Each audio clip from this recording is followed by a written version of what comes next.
Урматтуу Садыр Нуркожоевич, согушта жапа чеккен Белек районунун Жаңжыр айыл өкмөтүнүн Москвада эмгектенип жаткан тургундары сизге кайрылууга муктаж болду. Кайрылуубуздун себеби Белек районунун көйгөйлүү Жаңжыр айыл өкмөтүндө схемалашып кеткен коррупцияларды ачыкка чыгаргандыгы үчүн чыгаан жигиттерибиз азыркы учурда Белек районунун прокуратурасына камакка алынды.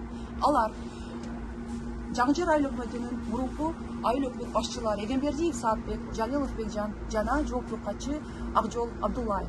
Бул чыгаан жигиттерибиз адилеттүүлүк үчүн күрөшкөндүгү, акыйкатсыздыкты, коррупцияны жоюуга аракет кылгандыгы тамырлашып кеткен жана мамлекеттин мүлктөрүн, кыймылдуу жана кыймылсыз мүлктөрдү ордуна кайтаруу үчүн күрөшкөндүгү үчүн ушундай куугунтукка алынып жатат.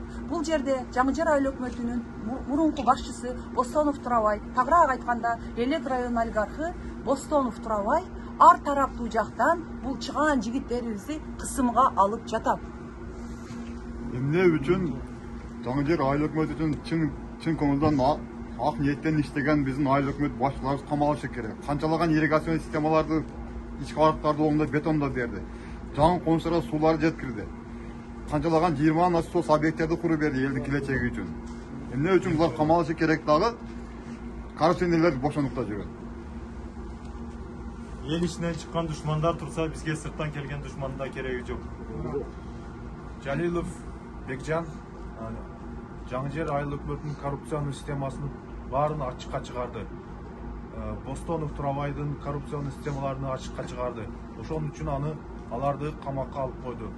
Тез арада аларды камактан чыгарганга биз өтүнөбүз. Боштондугун каалайбыз.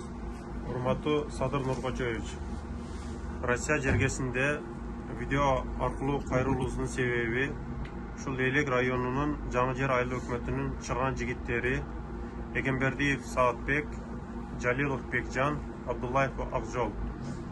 Чындык үчүн боштондук. Урматтуу биздин ханыбыз Садырбек Нуркожоевич, 30 жылдан бери биздин ата-энелерибиз чече албаган проблеманы биздин жаштар чындык бар деп доказать этип алдын ала чыккан темаларды мойнуна албай, аларды алып барып камап коюшту. Бул жерде кайсыздыкта жатат чындык? Урматтуу Садыр Нуркожоевич, 30 жылдан берки өлкөнү сазга батырып, келечекке балта чапкан шылуумдардан элди жакшынакай жаркыраган турмушка алып чыккан жаштарды ушундай бычак асап жигиттерди көмүскөдө калтырып, ушундай камакка алганына ушул жерде мекендештерибиздин жүрөгүнө кандардай сайылып ичибиз атышып жатат. Андыктан элдин келечегин, элдин үмүтүн, элдин келечектеги жашоосун, келечек муунун жаркын жашоосун талап кылган жаштарды, эл үмүтүн актаган, эл жүгүн аркалаган жигиттердин ушундай жерде отурганы бизди өкүндүрөт. Биз сизден адилеттүүлүктү, тактыкты жана тууралыкты, чечкиндүүлүктү суранабыз. Андыктан биздин камчы касап, ушу келечекти алып кете турган жаштарыбызга биз боштондук сурайбыз. Боштондук.